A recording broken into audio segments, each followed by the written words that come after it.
Hello everyone and welcome to another MASH session, and I'm delighted to be joined by Jens Nisson, Executive Chef Director at Bubble Food. Now obviously it's a bit of a strange situation for a chef to be working from home, but I thought maybe you could just introduce yourself to us, tell us who you are and what it is Bubble Food actually does. Are you a contracted caterer or do you have your own premises? Give us the lowdown. Okay, so we are an event caterer, a high-end event caterer. So we do have our own premises down in Oval, but we use that for production and menu tastings, meeting clients, etc. So when we're actually doing the business of events, we'll be out at various venues around London and beyond. So we're on the preferred supplier list for a whole range of London venues, from historic royal palaces through the big museums, and some smaller, more intimate venues as well. So in terms of our general business, we're doing all sorts of stuff from luxury dinners, anything up to, I think our biggest is about sort of 1,500 people,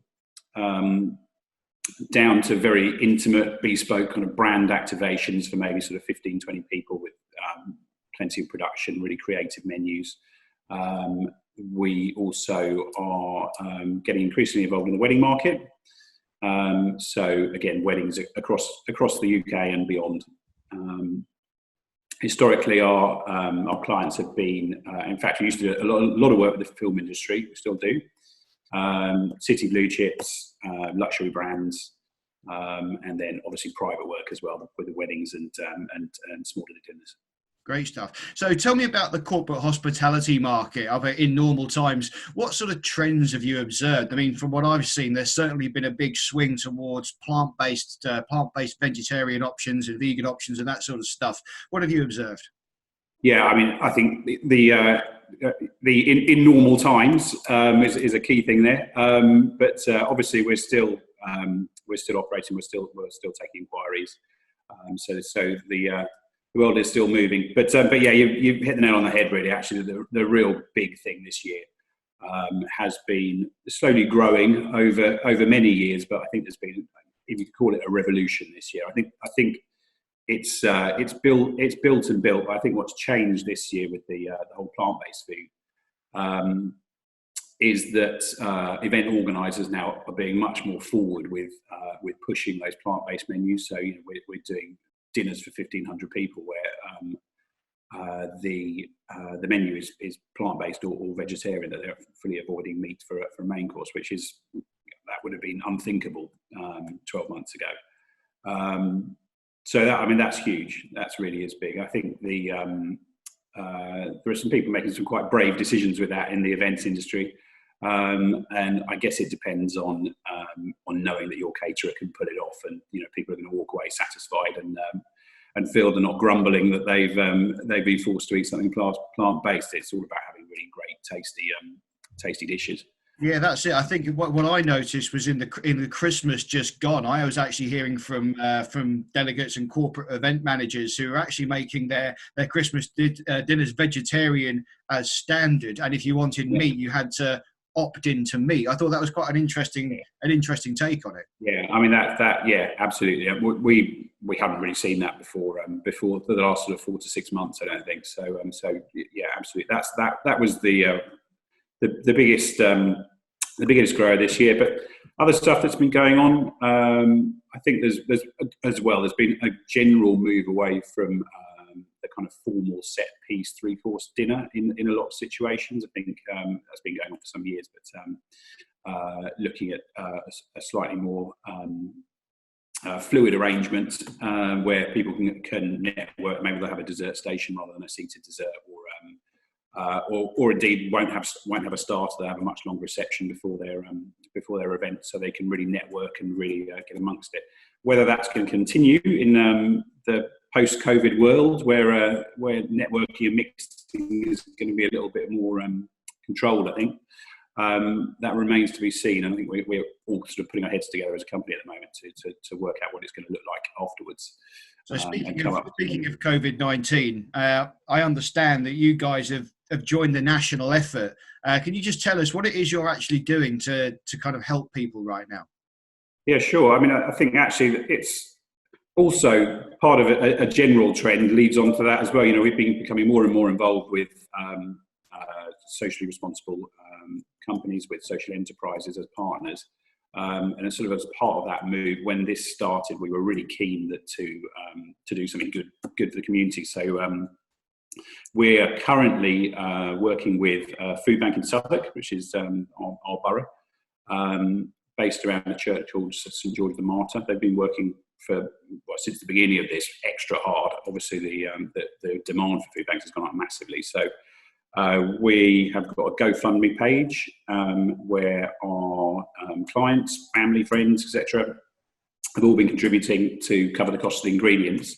And then Bubble Food are using our kitchens, our staff, some of the volunteer staff who've been furloughed, and producing a few hundred meals a week to help with that effort. And we're looking to step that up. Actually, we're working on the start of the process of setting something up with one of the big homeless charities who are London wide for something very similar, where we would produce and then deliver food to their hostels and hotels, indeed, like across London, where they're looking after people.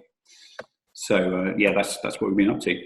You said you got a GoFundMe page. What should people be searching for? And are you looking to raise a definite amount, or are you just looking for just for? So we've got £15,000 on there as being the amount that we're looking for. But as I say, actually, if they are going to get started with this homeless charity, I think we're probably going to look to increase that. Actually, that £15,000 will allow us to produce food for a couple of months for what we're doing at the moment. But I think it's about to scale up quite a lot. So yeah, the Bubble Food GoFundMe page is on all of our social media, our Instagram, etc. Has got links to it. So yeah, it'd be great if people can donate to that. It's really important work, actually. From the more I've understood from talking to the guys at the charity, they're really besieged at the moment. They're getting more and more demand or requirement for what they're doing. So it's also from what they say, for a lot of people who are self-isolating at the moment, who really don't have very much at all, a really good, lovingly cooked meal is something that they look forward to massively. You know, it's a high point. It's getting them through. So for sort of physical and mental health, it's extremely important. Well, I mean, I can imagine donations across the board have just dropped because, you know, businesses are having to look after themselves. And I wonder, you know, this is such a great opportunity, if you like, for the events industry to actually give something back and to help, and especially in the catering sector. What would your message be to other event catering contractors? What can they do? How can they help their communities? Yeah, I mean, I think so many people are keen to do something, aren't they? I think the first thing is to look to yourself, really. The key thing is to keep your own staff safe. You don't want to have people putting themselves in danger. So if you can put together a safe structure for them to work in, so we're only having staff come in who can come in without using public transport, and we're observing social distancing when we get to work. We're working in small shifts where we're not mixing. So, you know, obviously, first thing is make sure that you are you're looking out for the people that work for you or are volunteering with you. But beyond that, I mean, if you can do it, go for it. I think it's been a huge plus for us as a company in terms of our sort of morale and keeping the staff focused. Obviously, a number of our staff are furloughed at the moment, so being able to have some involvement with a scheme like that is yeah, I mean, it's a great thing to do if you are in a position to do it. Great. And also, as I said before, extremely necessary. The requirement is huge at the moment. Well, we've heard lots of positive things. That's really encouraging. But let's kind of like just quickly finish up on looking ahead. I mean, there's certainly green shoots of business that we're starting to see, and hopefully you've tapped on it already, that you're already getting inquiries. So in normal times, when we emerge from this, what sort of service does Bubble Food offer to the corporate hospitality sector? Yeah, so we're pretty end to end, actually. So we will do everything from venue finding to food design, obviously cooking all the foods, my job, and then styling, organising production if we need to. that will work with partners on that as well. And then staffing the operation and making it all happen on the night. So the full end-to-end service. We sort of pride ourselves on being almost a cliche. I know everyone says they're the creative caterer, but I think we will adapt to the needs of our clients entirely. So we will brand our food, brand our products, so it really works well with what the client wants to put on. And we've been going for about 20 years now and working on getting a product that has got a real kind of handcrafted feel to it. So although we work on some very large events, we're always looking to make the food to be to a standard, a restaurant quality standard, the service to feel like you're being looked after in that sort of environment. So we try to not be that that feels very carefully put together, and obviously backed up by really solid operations. So creative and you're in good hands. Great stuff. Can you tell us your website? Can I? So that is bubblefood.com. An easy one. You need to put the food in there. Great stuff. Jens, thank you so much for joining us. Very best of luck. And ladies and gentlemen, we'll be putting the any relevant links and link to the GoFundMe page in the description of this video. Jens, thank you very much. Fantastic. Thank you very much.